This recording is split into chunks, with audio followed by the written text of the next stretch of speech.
जी, मेरा एक प्रश्न है, जैसे अ, जैसे अंग्रेजी भाषा या कोई भी भाषा है तो उसमें ये कहा जाता है कि उसमें ऐसा कहते हैं कि किसी भी शब्द की उत्पत्ति जो है और भाषाओं के प्रभाव से होती है। मतलब जैसे अंग्रेजी में भी काफ़ी सारे शब्द हैं जिनको बोला जाता है कि इनकी उत्पत्ति यहाँ संस्कृत से है या फिर उधर फ्रांस की भाषाओं से है। तो संस्कृत भी क्या, संस्कृत अपने आप में मतलब कंटेंट है या इसका भी कहीं से क्या किसी और भाषा का अच्छा, प्रभाव है या ठीक। जो हम कहते हैं कि संस्कृत सर्वभाषा जननी है, मदर ऑफ ऑल लैंग्वेजेस, यहाँ सवाल उठता है, ज़्यादातर लोग सवाल नहीं करते हैं, इसको टेकन ग्रांटेड हो गया है कि संस्कृत सर्वभाषा जननी है। पर मैं सवाल करता हूँ कि कौन सा संस्कृत? वैदिक संस्कृत लौकिक संस्कृत से भिन्न है। रामायण और महाभारत का संस्कृत, एपिक संस्कृत वैदिक संस्कृत से भिन्न है, लौकिक संस्कृत से भिन्न है। बुद्धिस्ट हाइब्रिड संस्कृत, वो भी एक अलग संस्कृत रूप है जिसमें पाली प्राकृत मिला हुआ है। अब मॉडर्न संस्कृत जो है वो भी अपने आप एक अलग सा स्रोत, अलग से दिशा में जा रही है, जिसमें लोग ये भी बोलना शुरू कर दिए हैं कि हम बैंकम गच्छामि, मम पार्श्वे माल नास्ति। खाली बोलना नहीं, जो आजकल की आधुनिक कथाएं, आधुनिक उपन्यास, आधुनिक संस्कृत साहित्य बनाया जाता है, उसमें इस प्रकार का प्रयोग भी होता है। अब हम कौन से संस्कृत को सर्वभाषा जननी मानेंगे? वैदिक संस्कृत को, लौकिक संस्कृत को, बुद्धिस्ट हाइब्रिड संस्कृत को, एपिक संस्कृत को, या मॉडर्न संस्कृत को? कितने प्रकार की संस्कृत है और सब में अंतर है। अब वैदिक संस्कृत बोलने वाला कोई नहीं है, बहुत ही कम लोग होंगे जो वैदिक संस्कृत बोल रहे हैं।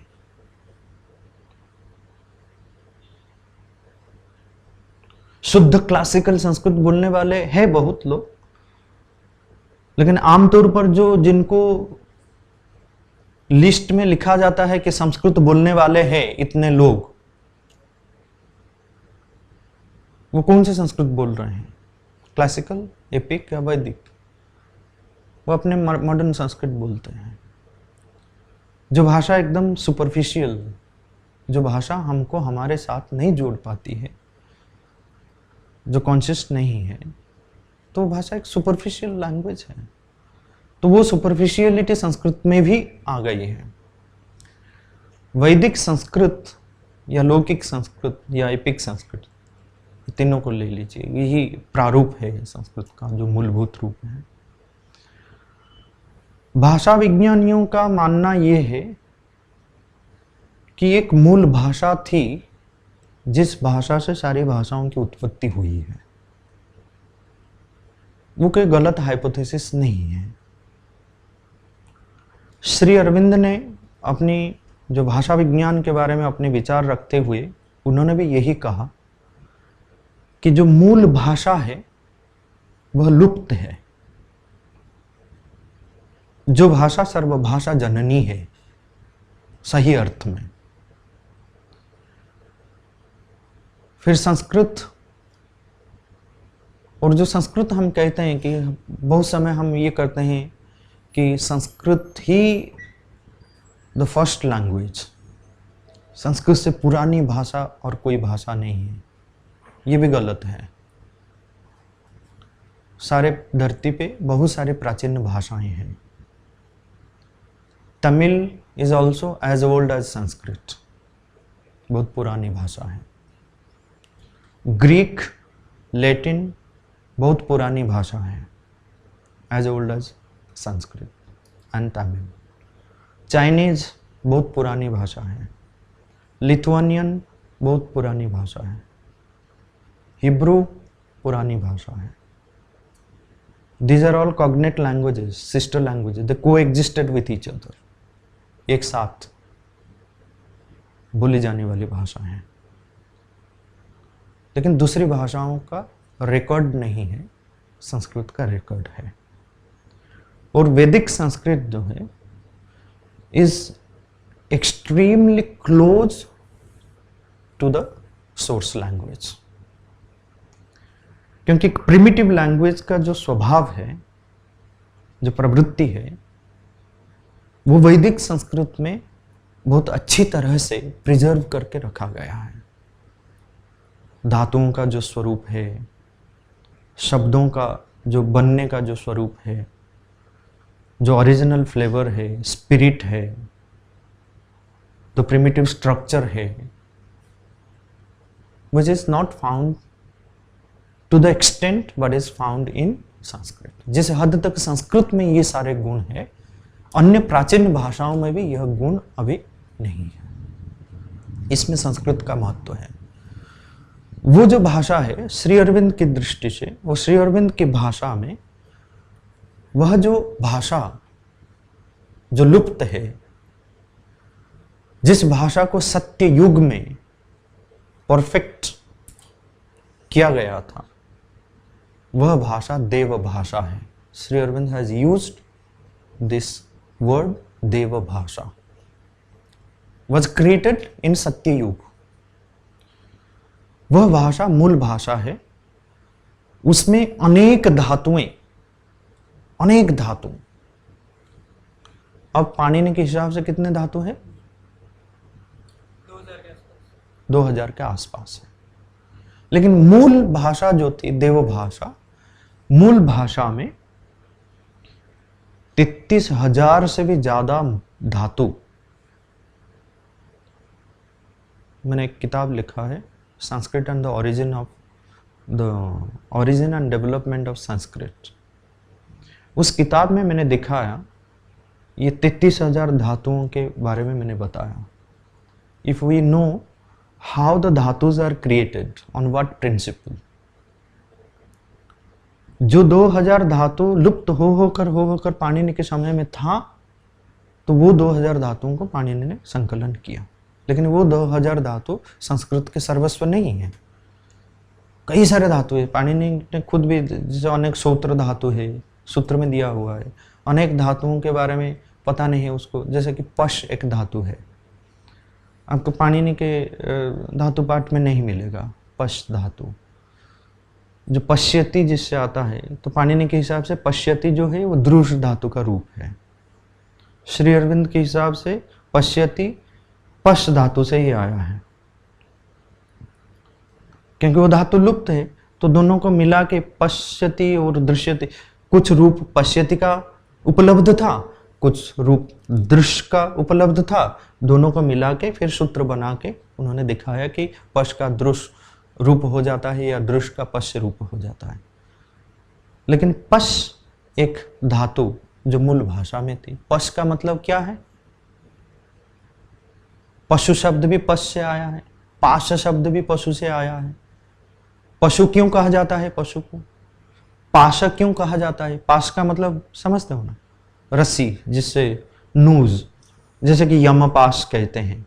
यम जब आता है तो अपने पास में बांधकर आत्मा को ले जाता है। यम पास, बांधने वाली जो रस्सी है, पास है। पशु शब्द भी उसी धातु से आया है।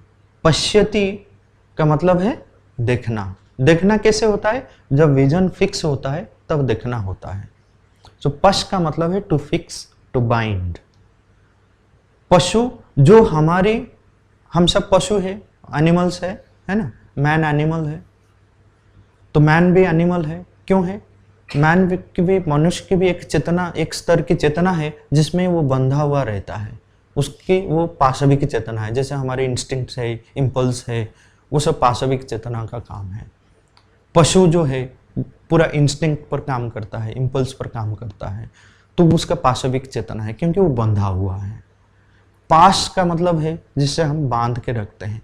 फिर ये सारे शब्द को हम कैसे समझाएंगे पश धातु के बिना? तो इसी प्रकार 33,000 से ज्यादा धातु मूल भाषा में थे। और वो धातु की प्रक्रिया, जो धातु पद्धति है, धातु से शब्द बनना, फिर बीजाक्षर से धातु बनना, ये सारे धातुओं को हम लेकर अगर देखेंगे तो विश्व की सारी भाषाओं में जितने शब्द हैं ये सारे वही 33,000 धातु से आए हैं। मैं एक एग्जाम्पल दूं ये दिखाने के लिए कि धातु, सारे धातुओं को हम अगर जानेंगे, धातुओं के पीछे जो मौलिक अनुभूति है उसको समझेंगे, तो विश्व की अनेक भाषाओं का शब्द हमको अपने आप समझ में आ जाएगा, कोई डिक्शनरी देखने की जरूरत नहीं है। एक जगह को संस्कृत में क्या कहते हैं? स्थानम। क्यों कहते हैं? कौन से धातु से आया है? स्था। स्था धातु से आया है। जगह को स्थान कहते हैं। एक जगह को स्थान इसलिए कहते हैं कि स्था, स्था का मतलब है इमोबाइल, जो हिलता नहीं, कहीं और चला जाता नहीं। आप ऐसा नहीं बोलेंगे कि अरे भारतीय विद्या भवन या दिल्ली इस जगह पर था और इस साल तो कहीं और चला गया, ऐसा नहीं बोलते हैं, क्योंकि वो फिक्स्ड है। खंबे को क्या कहते हैं? स्थाणु, स्तंभ, स्थाणु, स्था धातु से। प्रतिष्ठा, स्थापना, स्थिर, स्थैर्यम, स्थापत्य, सारे स्था धातुओं के अर्थ आप ले लो। उसका अर्थ जो स्था का, स्था धातु से बने सारे शब्दों को आप ले लो,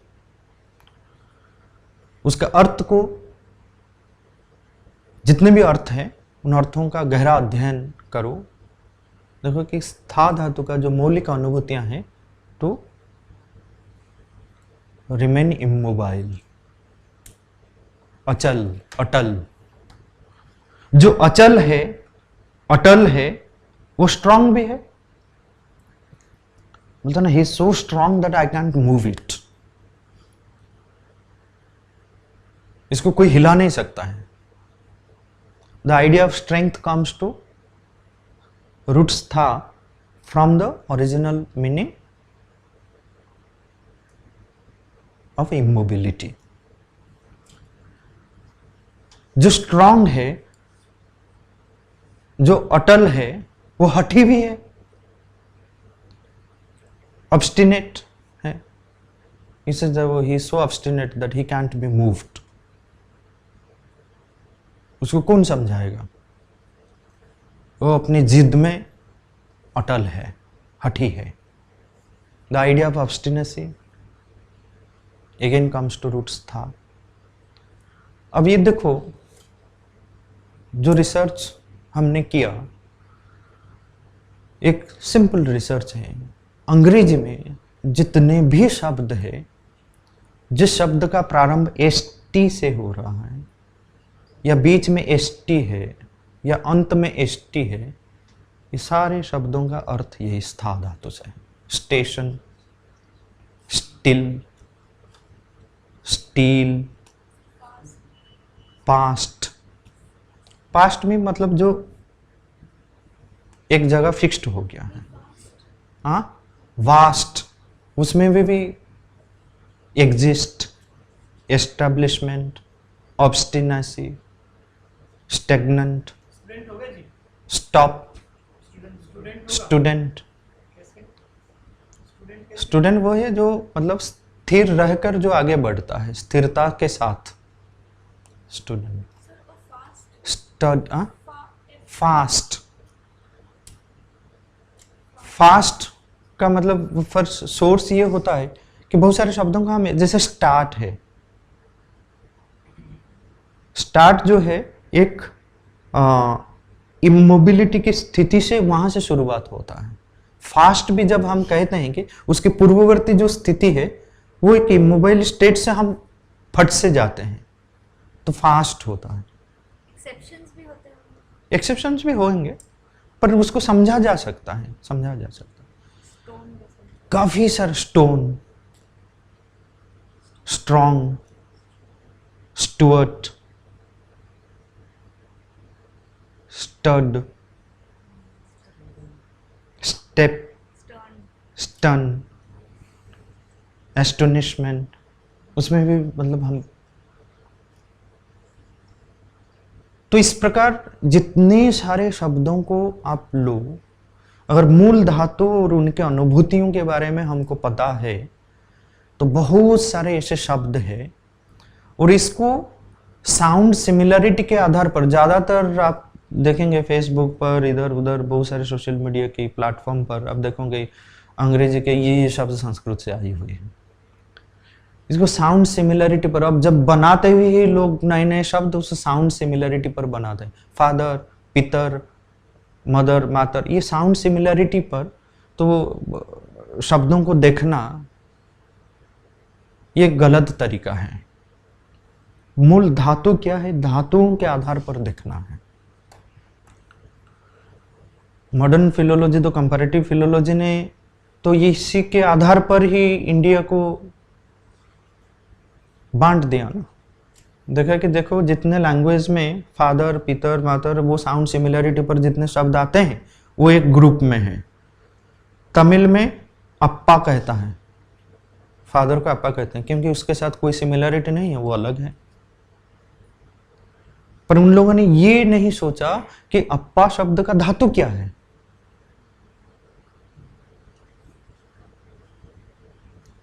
अप्पा का अप अगर एक प्रोबेबल धातु होता है अप, जिससे आपह शब्द बनता है। आपह का मतलब है जल,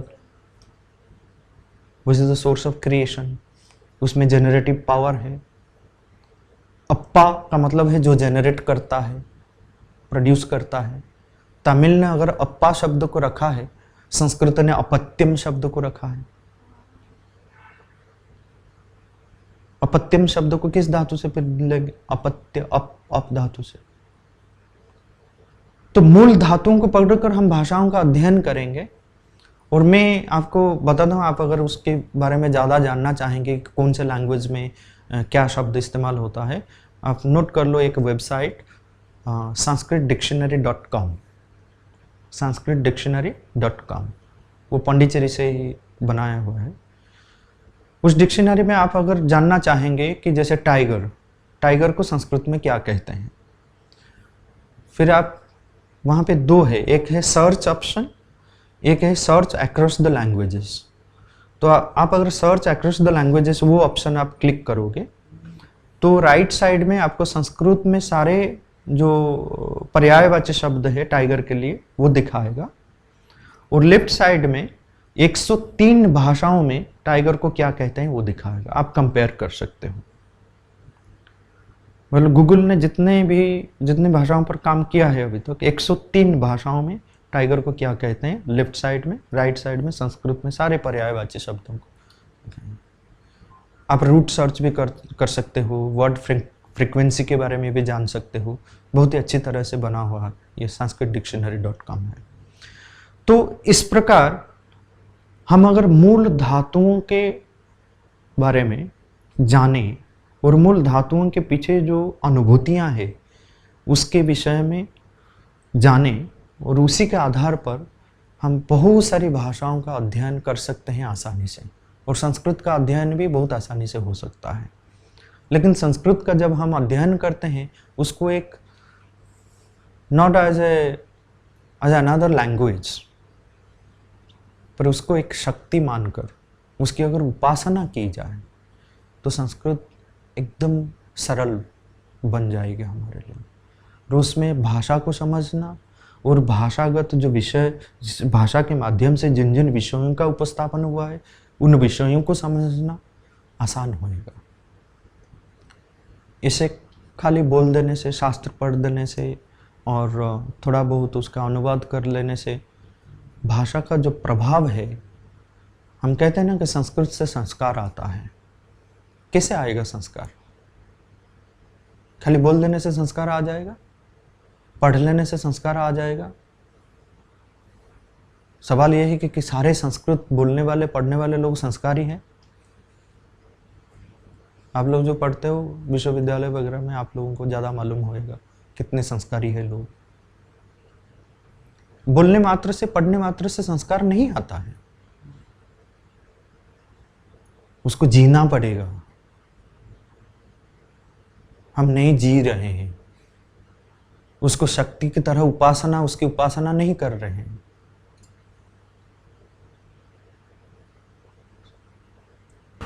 आपकी एडवाइस क्या रहेगी to HRD ministry if you were asked or given a chance that what is it that can be done to revive Sanskrit in India from childhood? मेरा एक सिंपल सा सजेशन है, संस्कृत को अनिवार्य रूप से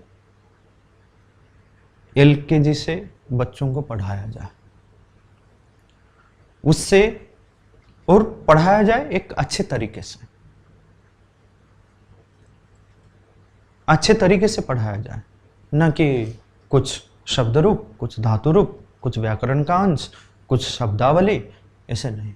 पढ़ाने के तरीका, ये काम हम कर रहे हैं पिछले 15 साल से पूरे भारतवर्ष में। The one and only main stream school which started Sanskrit as a compulsory language from LKG to class 8, Set M.R. Jaipuria School in Lucknow.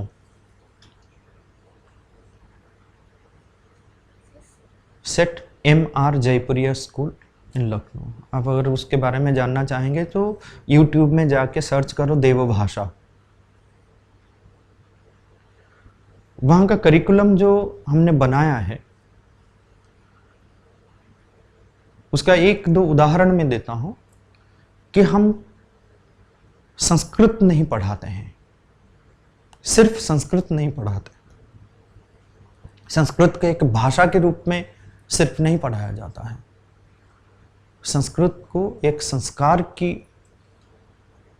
माध्यम के रूप में पढ़ाया जाता है। इसीलिए पूरा का पूरा स्कूल जो है उसमें वैल्यू एजुकेशन को हटा दिया गया है और इस संस्कृत से संस्कार दिया जाता है। कैसे? वैल्यूज़ का मतलब क्या है?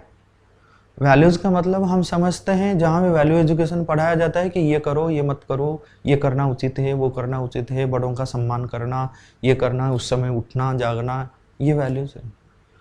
जो सोशल, एथिकल, मोरल वैल्यूज़, ये बाहरी रूप है। लेकिन जो अंदर की जो वैल्यू है, जो आत्मिक वैल्यू है, वो नहीं पढ़ाया जाता है। सवाल है? अच्छा। सर, ये मेरा सवाल हमारे भारतीय युवा की तरफ से समझिए। हाँ। कि हम कहते हैं कि हम संस्कृत क्यों पढ़ें, मतलब 5000 या 10,000 साल पुरानी भाषा को अब हम क्यों मरे, कि मतलब लेट्स मूव ऑन, इसकी क्या जरूरत है। और ये मैं नहीं कर रहा हूँ, मैं अगर कभी कुछ संस्कृत के से रिलेटेड या कुछ ही पोस्ट करता हूँ तो ये सबसे पहला कमेंट आता है मेरे पास कि भाई क्यों करें, ठीक, क्यों थोप रहे हो उन पर। उसके बारे में आप क्या? ठीक है, वही मैं बात करने जा रहा था और आपका सवाल आया बीच में। हम कहते हैं कि आपको जो पढ़ना है आप पढ़ो, कोई इंजीनियर बनना है आप इंजीनियर बनो, डॉक्टर बनना है डॉक्टर बनो, फिल्म एक्टर बनना है बनो, बिजनेसमैन बनना है बनो। ऐसा हम नहीं कहते हैं कि सर सब लोग खाली संस्कृत पढ़कर संस्कृत स्कॉलर्स बने, संस्कृत टीचर्स बने, संस्कृत के रिसर्च बने, नहीं। लेकिन जो भी पढ़ो उसके साथ अगर संस्कृत जुड़ जाए तो उसमें एक अलग प्रकार का क्वालिटी आ जाएगा। क्यों? और बचपन से क्यों? बचपन से इसलिए कि इस भाषा पे जो सामर्थ्य है, वह सामर्थ्य, भाषा का यह सामर्थ्य हमको बचपन से समर्थ बनाता है। कैसे? आप लोग मानते हो कि आप लोग एजुकेटेड हो? मानते हो या नहीं मानते हो? क्वालिफाइड हो? पर शिक्षा ग्रहण किया है? शिक्षित हो? शिक्षा ग्रहण किया हो तो शिक्षित हो, शिक्षित है। कितने समय हमको क्लासरूम में, जो भी क्लास 1 से लेकर हम एमए पीएचडी तक पढ़े, क्लासरूम में कौन सा ऐसा करिकुलम है जो हमको ये सिखाया है कि जिससे हमारा ऑब्जर्वेशन पावर बढ़े, हमारा मेमोरी पावर बढ़े, हमारा कंसंट्रेशन बढ़े, हमारा क्रिएटिविटी बढ़े, हमारा इमेजिनेशन पावर बढ़े, हमारा ओरिजिनल थिंकिंग बढ़े, हमारा लॉजिकल थिंकिंग बढ़े। कब पढ़ाया गया है इससे? कभी पढ़ाया गया है क्या? नहीं पढ़ाया गया।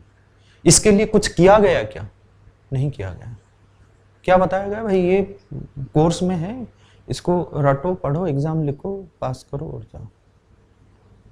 स्वामी विवेकानंद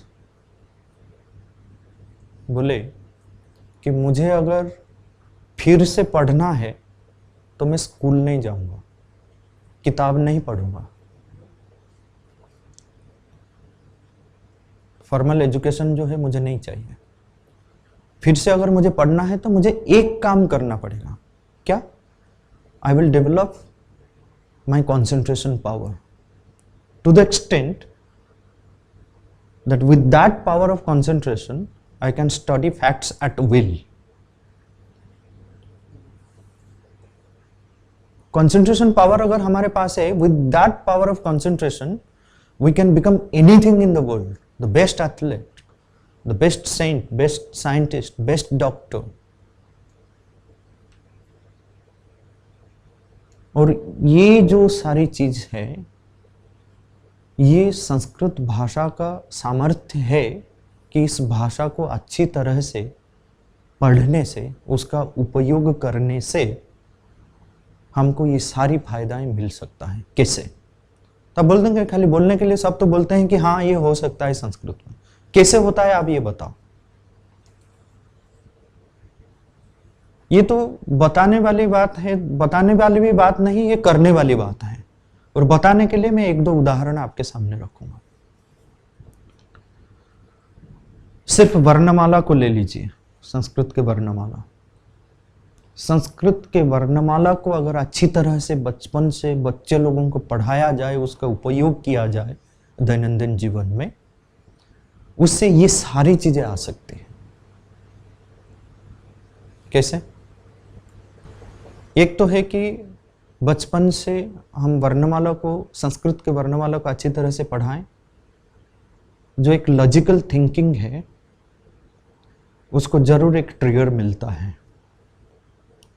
अब बच्चों को पूछो ABCD इस क्रम में मैं क्यों कहूं? A के बाद B है, C है, D है, फिर Z तक क्यों है? क्या लॉजिक है?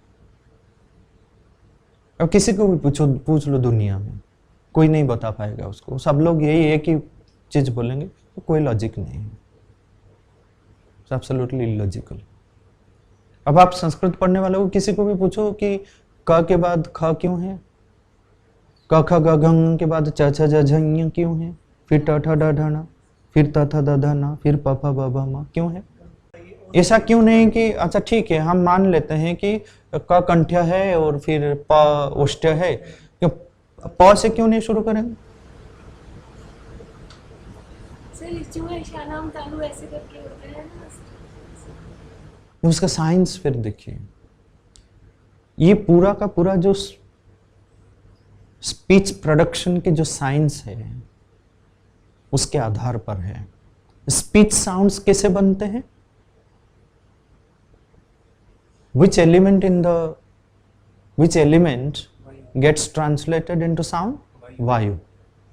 वायु वोकल कॉर्ड के माध्यम से आता है और फिर ऑब्स्ट्रक्शन होता है। ऑब्स्ट्रक्शन से स्पीच साउंड्स बनते हैं। और ह्यूमन माउथ एनाटॉमी जो है, स्पीच साउंड प्रोड्यूस करने के लिए जो अपरेटस चाहिए उस हिसाब से डिजाइन किया गया है। You cannot stop the air anywhere you want to produce a speech sound. उसका possible positions होता है।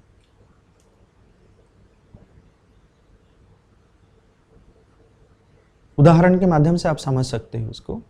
जब वायु अंदर से ऊपर की ओर आता है वोकल कॉर्ड के माध्यम से, the first possible position where you can stop to get speech sounds is, or pure consonantal sound is the place where from you say का। क्या होता है उसमें? The root of the tongue goes and touches the soft palate. दुनिया में ऐसा कोई भी ह्यूमन बीइंग नहीं होगा who can produce a pure consonantal sound from a position below where from you say क। जहां से क का उच्चारण होता है उसके नीचे से कोई प्योर शुद्ध व्यंजन वर्ण उच्चारण करे, ऐसा संभव ही नहीं है। हा उसके नीचे से आ रहा है, पर ha is not a pure consonantal sound, क्योंकि वहीं से शुरुआत है।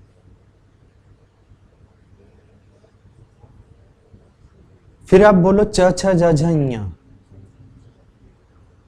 जहां से क ख ग घ ङ का उच्चारण होता है, फिर जहां से च छ ज झ ञ का उच्चारण होता है, वो दोनों के बीच कितना स्थान है? खाली जगह है या नहीं है? वो इन बिटवीन जितना भी स्पेस है, वो स्पेस से कोई एक भी शब्द का ध्वनि स्पीच साउंड नहीं निकलेगा, क्योंकि पॉसिबल नहीं है। That is the second possible position of articulation, speech sound. ट ठ ड ढ ण में क्या होता है? जीव का जो अग्रभाग है, जो tip of the tongue, it rolls back, goes back and touches the arch. ट ठ ड ढ ण। तीसरा पॉसिबल पोजीशन है। चौथा, जहां पे tip of the tongue hits the upper back of the teeth, त थ द ध न। Last, both the lips gets pressed together, प फ ब भ म। इसी के आधार पर उसका एक व्यवहारिक पक्ष बताता हूं, और संस्कृत हम क्यों पढ़े और बच्चों को क्यों पढ़ाएं।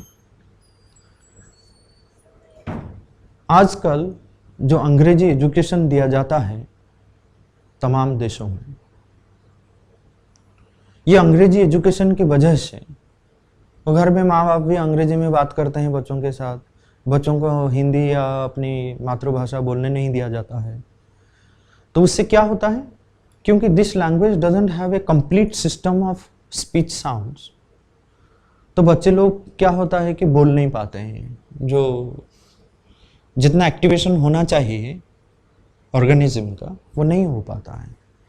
फिर बहुत सारे स्पीच रिलेटेड डिसऑर्डर्स और डिजेबिलिटीज आ जाते हैं। तुतलापन, खोखलापन, बच्चे बोल नहीं पाते हैं।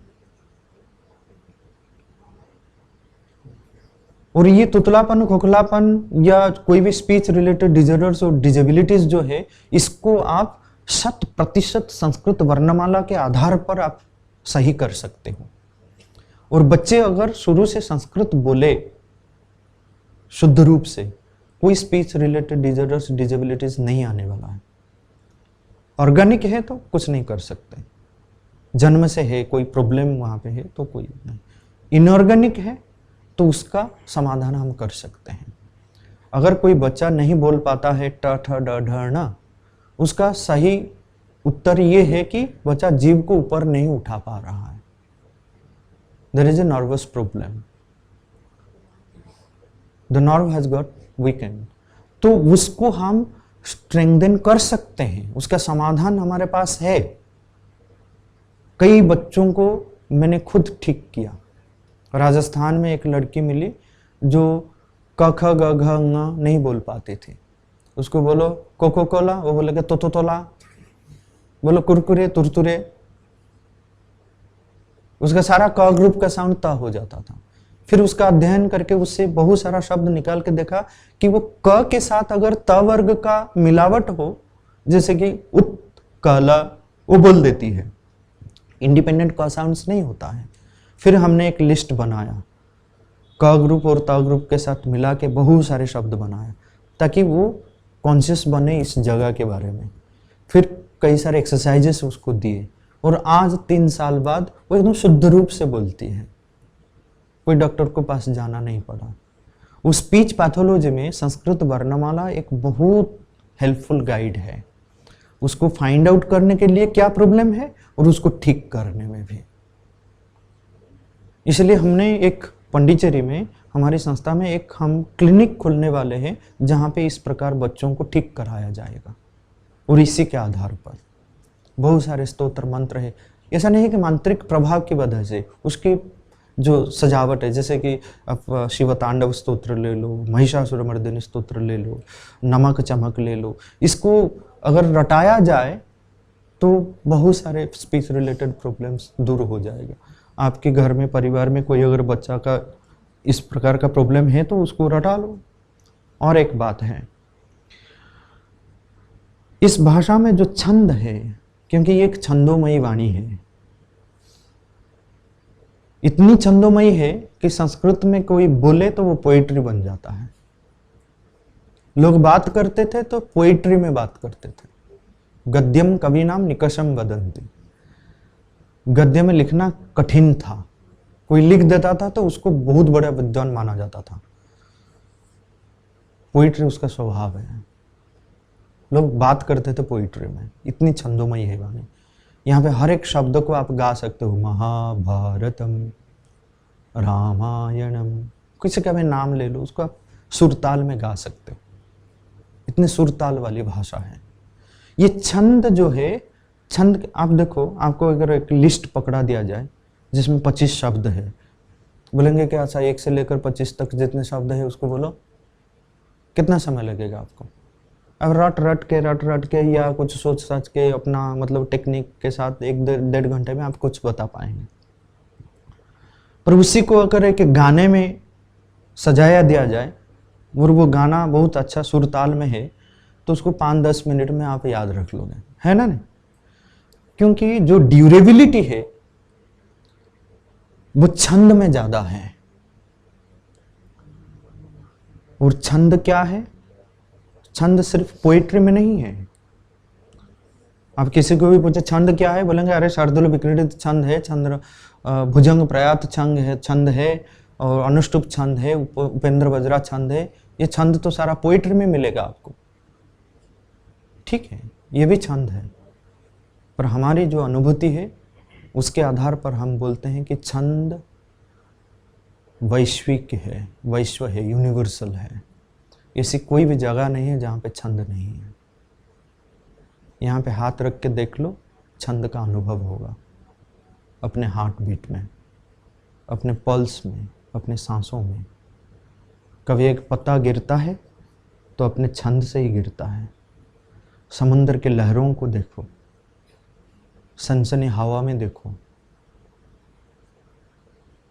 छंद नहीं होता तो सृष्टि भी नहीं होती।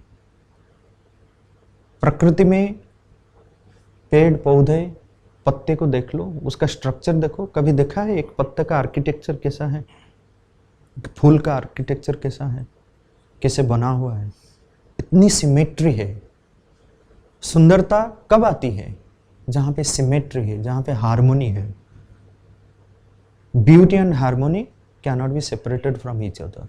जहाँ पे हार्मोनी नहीं है वहाँ पे ब्यूटी नहीं है। इसलिए हमारे मुनि ऋषियों ने हमको शब्द दिया ब्यूटी के लिए। क्या शब्द?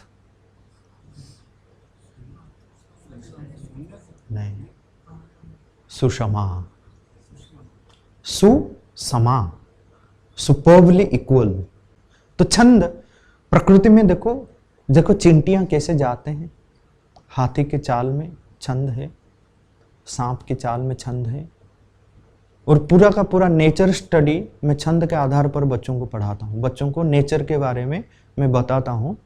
नेचर स्टडी पूरे छंद के आधार पर। संस्कृत में हर छंद का जो नाम है वो सिर्फ नाम नहीं है, आर्बिट्ररी नहीं है। आपने कभी देखा है सांप का चाल? सांप देखा है ना, कैसे चलता है? टेढ़ा चलता है। कितने बार सीधा जाता है, कितने बार टेढ़ा जाता है? आप बोलोगे सीधा कब जाता है, टेढ़ा तो है। आप आपकी मोटरसाइकिल चला दे होंगे तो मोटरसाइकिल का हैंडल अगर लॉक कर दिया जाए कहाँ पहुंचोगे? सिर्फ अगर सांप टेढ़ा चलता है तो कहीं नहीं पहुंच पाएगा।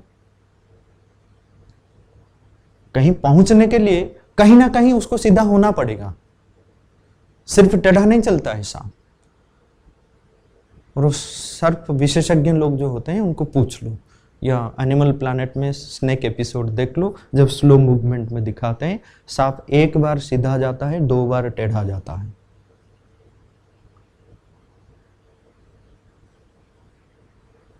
ये जो सीधा जाता है ना, उसको वो दिशा दिखाती है, पहुंचता है अपने लक्ष्य तक। और ये हमको छंद सिखाता है, भुजंग प्रयातम। नाम इसलिए तो रखा है, नाम इसीलिए रखा क्योंकि उसमें देखो एक लघु अक्षर फिर 2 गुरु अक्षर। सीधा मतलब ये मेरा नाक है, टेढ़ा मतलब ये मेरा नाक है, समझे ना। तो जो लॉन्ग है वो टेढ़ा है, जो शॉर्ट है सीधा है। तो न तातो न माता न बंधुर न दाता न पुत्रो न पुत्री न भृत्यो न भर्ता न जाया न विद्या न वृत्तिर्ममैव गतिस्त्वं गतिस्त्वं त्वमेका भवानी। भुजंग प्रयातम।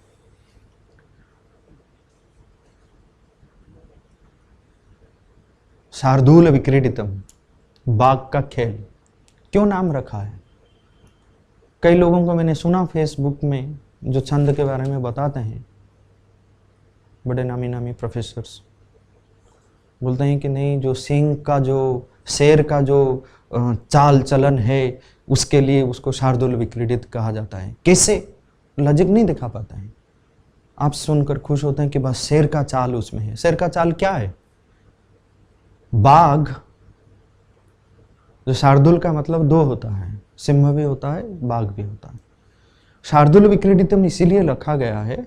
बाघ देखा है एनिमल एपिसोड में, बाघ जब हिरण को मारने के लिए जाता है तो पहला पोजीशन क्या होता है उसका? एकदम शांत बैठा हुआ, लीनिंग बैक। और जब हिरण एकदम निकट हो जाता है, पास में आ जाता है, तो वहां से एक लंबा सा छलांग देकर फिर उसके पीछे पीछे भागता रहता है। पहला छलांग जो है बहुत लॉन्ग लीप। शार्दूल विक्रीडित में आप देखोगे उसका जो यति का विभाजन है, 19 अक्षर है हर पंक्ति में।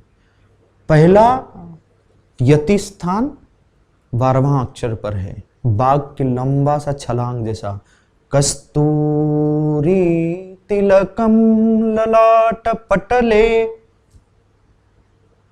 एक साथ 12 अक्षर, फिर 19वां अक्षर 12, 12/7 इज द पॉज पैटर्न। वक्षस्थले कौस्तुभम नासाग्रे वरमौक्तिकम करतले वेणुम करे कंकणम सर्वांगे हरिचंदनं च कलयन् कंठे च मुक्तावलिम गोपस्त्री परिवेष्टितो विजयते गोपाल चूड़ामणि। यह है शार्दूल विक्रीडितम। ये लॉजिक है उसके पीछे, और संस्कृत क्यों उपयोगी है फिर बताता हूं। अब जब हम कहते हैं कि 12 अक्षर एक साथ, मतलब हमारा जो सांस उसको हम मैनिपुलेट करते हैं एक मेजर्ड वे में, एकदम नापा तोला। उससे क्या होता है कि एक विशेष प्रकार का प्राणायाम होता है। प्राणायाम का मतलब क्या है? सांसों का मैनिपुलेशन है। You manipulate your breath.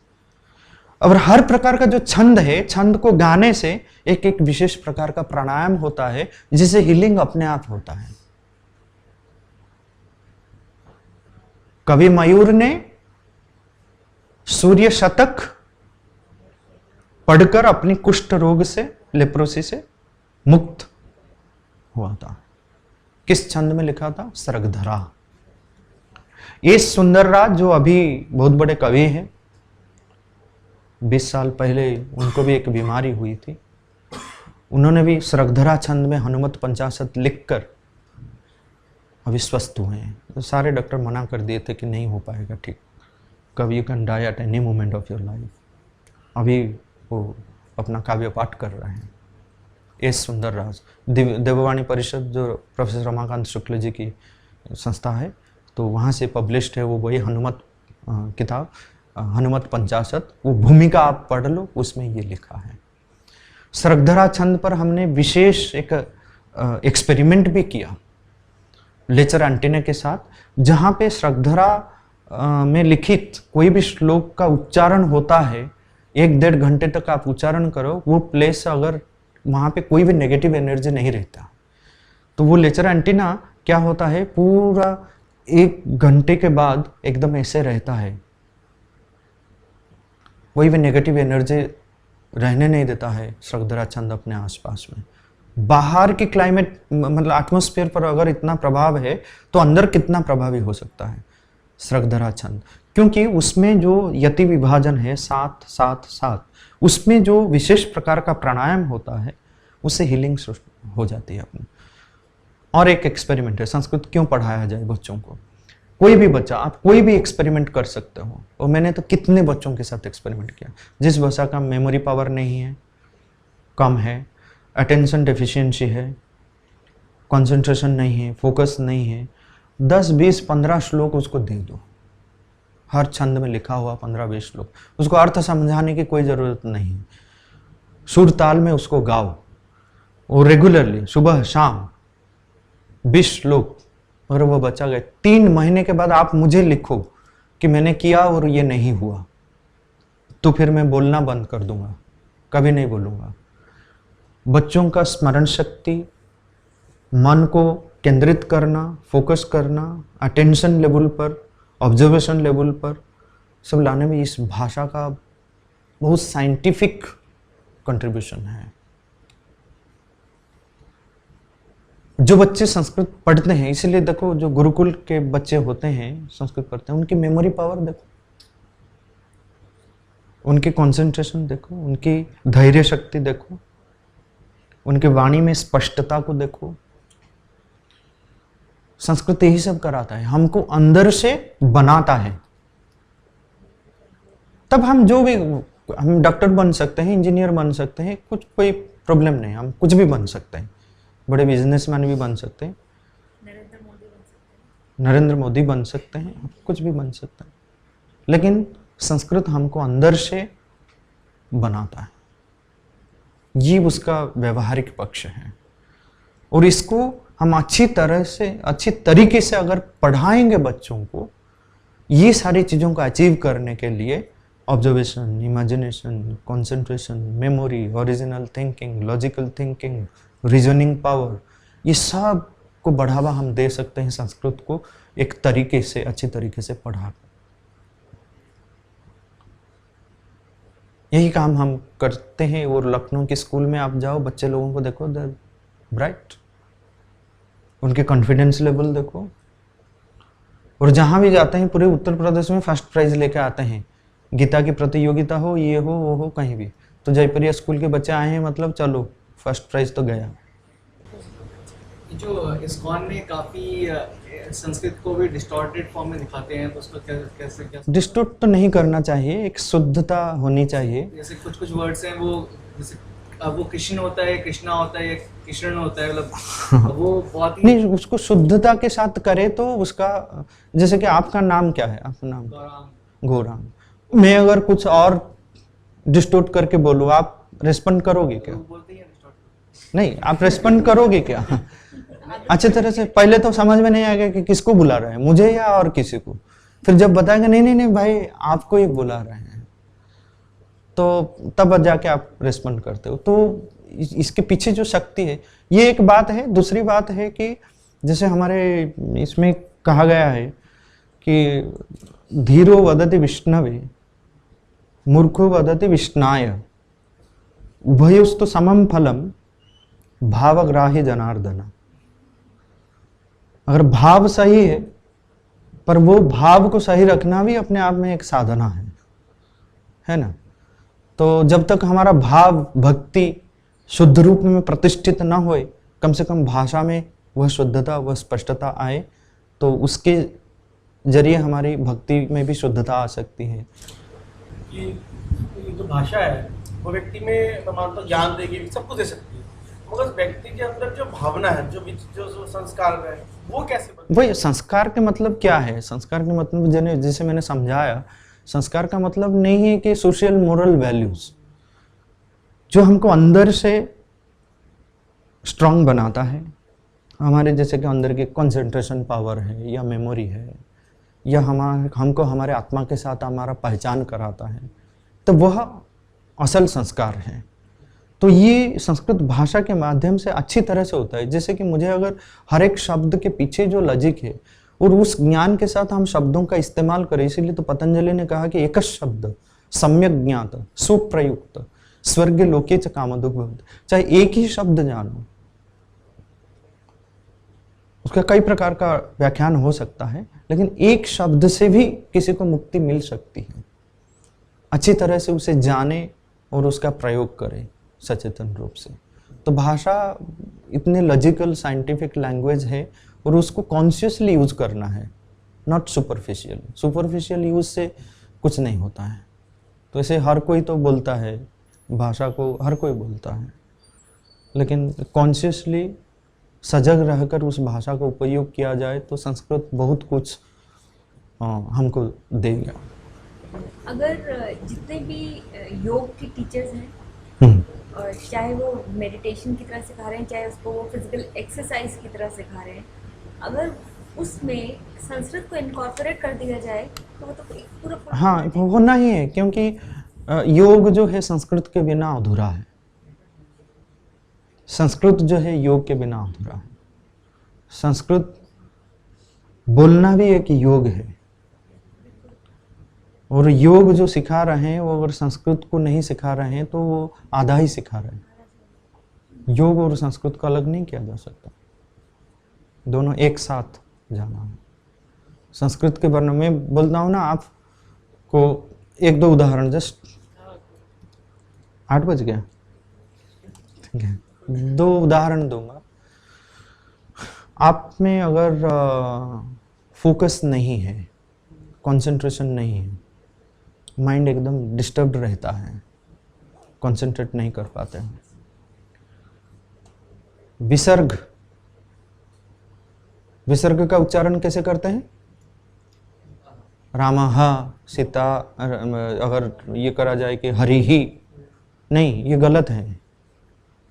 विसर्ग के लिए पाणिनि ने कौन सा शब्द इस्तेमाल किया? विसर्जन। विसर्ग का मतलब है विसर्जन। जब विसर्जन करते हैं तो क्या करते हैं? हम दे देते हैं, फेंक देते हैं।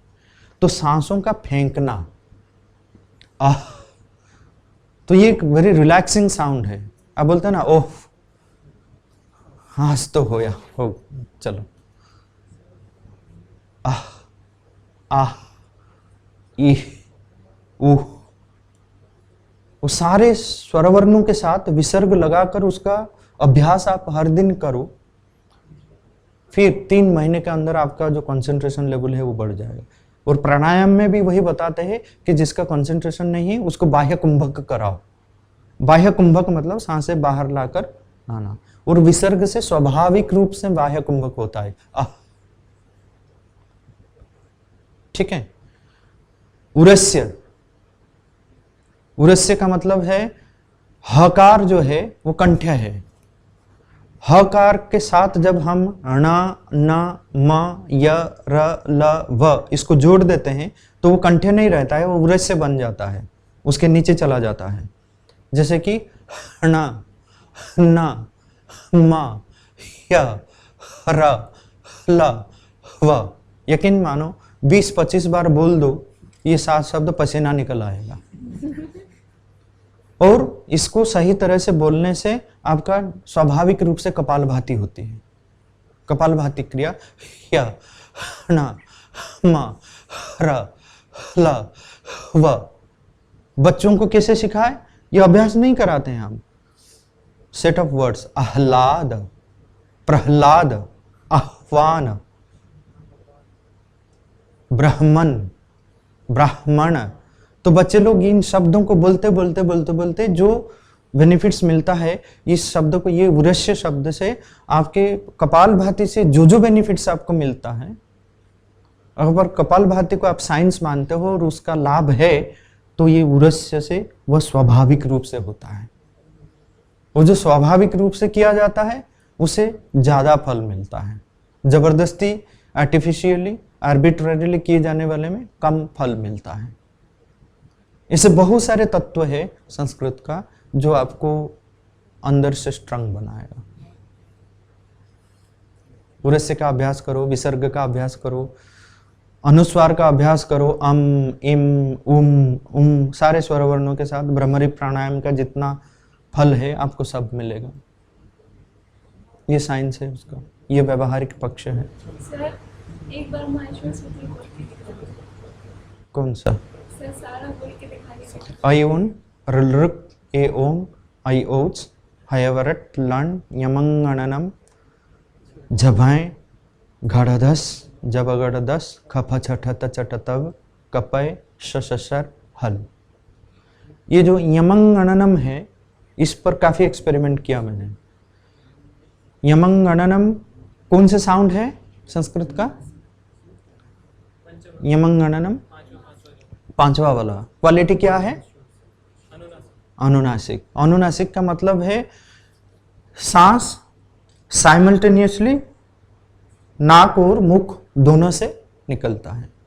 पूरे प्राणायाम विज्ञान में ऐसा कोई भी प्राणायाम नहीं है जिससे आप सांस साइमल्टेनियसली दोनों मार्ग से निकाल सकते हो, और ये यमंगणनम से होता है। अगर आपको साइनस प्रॉब्लम है, ब्रीदिंग प्रॉब्लम है, माइग्रेन बार बार आता है, यमंगणनम का अभ्यास करो प्रतिदिन। यमंगणनम 20-25 बार बोल दो सुबह शाम। 3 महीने के अंदर आपका साइनस माइग्रेन सब चला जाएगा। एक्सपेरिमेंटेड फैक्ट है। क्या करता है वो मैंने डॉक्यूमेंट नहीं किया है, पर काम करता है यमंगणनम। ठीक है, बहुत धन्यवाद संपदानंद जी आपका। बहुत अच्छा लगा आपके साथ बात करके, और जिस प्रकार आप बोलते हैं उस प्रकार तो हम पूरी रात भी आपके साथ बात करते रहें तब भी कम होगा। इतने अस्वस्थ होते हुए भी आपने इतना बढ़िया वक्तव्य दिया, उसके लिए आपका एक बार और अभिनंदन करते हैं। ये छोटा सा उपहार आपके लिए विजन की ओर से। Thank you.